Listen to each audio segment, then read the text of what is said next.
Good evening, students. Welcome back to part 2. This is part 2 of numbering systems. What I'm doing, I'm just going to discuss from where we stopped. We trying to explain to you the difference between decimal to binary, and now I'm going to look at introducing hexadecimal systems. But first, I just want to explain to you really what's the meaning around hexadecimal systems, and so you just really understand what's the difference between the two. So if you look at this here, you will see that that when you look at the binary system, I said that we're dealing with ones and zeros, right? When you're dealing with a hexadecimal system, there's different other figures involved and numbers involved. And the objective of this would be to calculate the numbers between decimal and hexadecimal systems, and just to show you how it really works, right? So what I'm going to do is I'm going to go to the next slide, and just to show you. So when we look at binary systems, we have decimal, as you know now, which is base 10, right? And you have binary, which is base 2, right? And then if you remember where I said that when you look at decimal number, like our normal numbers, it's from 1 to 9. And when you look at binary, it's 0 and 1. Now when we talk about hexadecimal, I'll explain now the whole thing about the 16, just to get clarity on that. So if we talk about hexadecimal, we have the number 16, right? And there is a number range there which I'll explain, that is from 0 to 9, and then A, B, C, D, E till F, right? That's the hexadecimal symbols or numbers. And if you look at this is more or less how IP version 6 works, or even if you have to look at your MAC address, right? So that is the hexadecimal. And you will also notice that we're skipping octal. We just want you to understand the difference between the two. That octal is 8, but in most cases we skip that because it's not really part of the networking numbering system or the ICF computer numbering system. It's mainly just to make you understand the different numbering systems. So I'll explain the hexadecimal now next by explaining this, give you an introduction to that. Okay, so as I said, a set of values used to represent different quantities known as a number system, right? So let me just highlight that for you. So a set of values known as that it's used to represent a number system, right?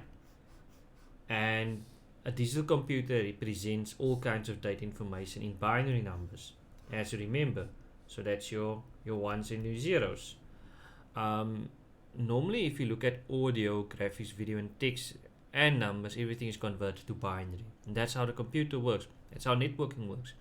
Everything that you send over across the network, audio, graphics, video, text and numbers, everything gets converted to binary, right? And then the total number of digits used in the numbering system is called a base or radix. And I explained that in the previous video to you, that we're dealing with a base, as you know, the number base, or you can call it a radix, right? So those are the two important things that you need to understand about numbering systems. Okay, right, moving on. So types of numbering systems. We have our decimal numbering system. As you can see, decimal, as I said earlier, it's from 0 to 9, right? We have our binary numbering systems, which we know is 0 and 1. We have our hexadecimal numbering systems, which we'll cover now. Question mark on that, so we'll explain that to you. And then octal number systems, we know it's 8. And to remember this easy, I'll explain that next by using polygons. And as you can see, octal is actually 8. If you want to remember this easily, think of an octopus, right? Octopus in the water. I don't actually have a picture of an octopus, maybe just to show you that an octopus would allow you to understand really why it's called octal. It's one of the things, right? And if you look at an octopus, if I can find one, then that would help you understand really with the 8 legs. Then you really understand. So if you look at an octopus, I'm maybe gonna bring up what, 8 arms or something. So if you look at an octopus, which I'll bring up on the screen now for you, you mainly have, you know, eight legs, 8 arms, or as they call it. There's not much information there. I thought they would show a nice octopus, but that's fine. But yeah, if you look at an octopus, that will help you understand really what's going on. Okay, so the next thing I'm going to explain to you is why we say octal, why we say hexadecimal, why we say binary and decimal.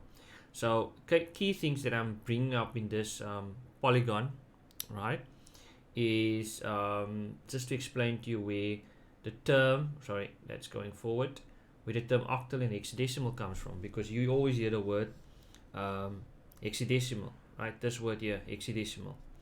But if you look at a polygon and you look at the sides, this is where it will make you understand. So if you look at a pentagon, right? Pentagon has how many sides? You can count it. So there's 1, 2, 3, 4, 5. 5 sides, right? Hexagon has how many sides? 1, 2, 3, 4, 5, 6. 6 sides. You get the heptagon. We're not going to cover that. Octagon. There's your octagon, right? Keyword 8. 1, 2, 3, 4, 5, 6, 7, 8. Right? That's 8. Then you have your decagon, right? What's a decagon? You're at the bottom. So where am I now? To show you that. So the decagon is here. So it's 1, 2, 3, 4, 5, 6, 7, 8, 9, 10. 10 sides. Adding these two together gives you 16, right? And can you see the keywords here? Just to highlight, just gonna highlight the keywords here for you.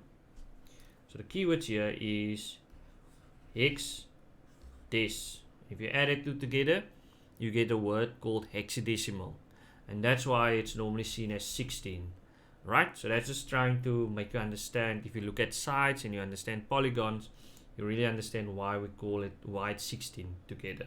If you look at octagon, easy, it's 8. So octopus, octal, that's why it's 8. And from that, that's how the whole numbering system resolves regarding your base number systems, as I said previously, base or radix. Okay, remember that.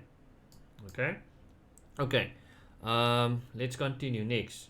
So that will help you understand the numbering system. Now we've gone through the decimal numbering system, and I explained that it has a base 10 and 10 digits 0 to 9. That has been explained. And in the next video, I will explain to you really how the hexadecimal numbering system works. What you need to understand that if you look at the decimal number, as it states here, each position represents a specific power of the base 10, right? So, for example, if you look at 1, 2, 3, 4, it consists of 4 units, 4 units in a position. So what they mean by the position is the unit position is 4, so it's the lowest number. So you're looking at it from this to that. Okay, not really that drawing that I wanted. You're looking at from counting from 4 to 1. You're going forward, right? So if you look at this here, 1 is in a thousands position, so that is 1000, that is 100, that is tens, and that's obviously unit, which is 1, right? So that is mainly how you look at when you obviously when you do adding ups, and that you can see that if you count this, and if that was 1, and that was a 200, and if that was a 300, and if that was 4, you know, like that, and then you could have count the numbers.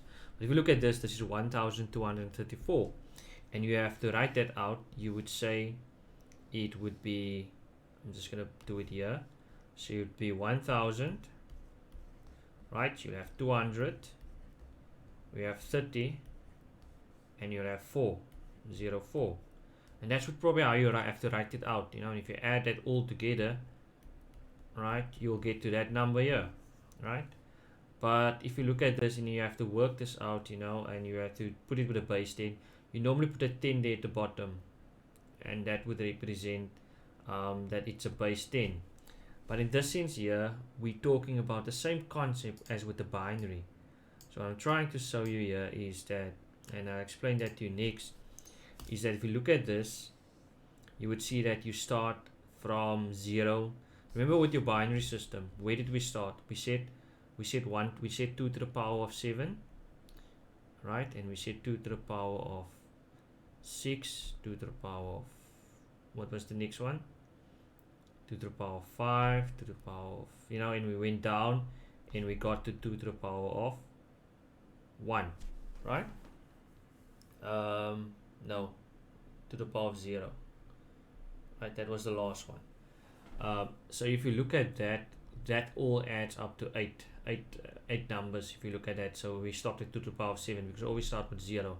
So we always minus 1 when we count the numbering system, right? Now with decimal, you're dealing with tens.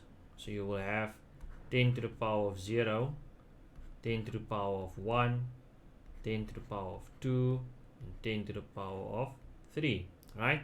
And that's 1, 2, 3, 4, and that represents kind of what you see here. So if we had to put this in a calculation, that I'll show you later, but that's meaning what I'm trying to show you if you look at the base numbers and how you work it out. Okay.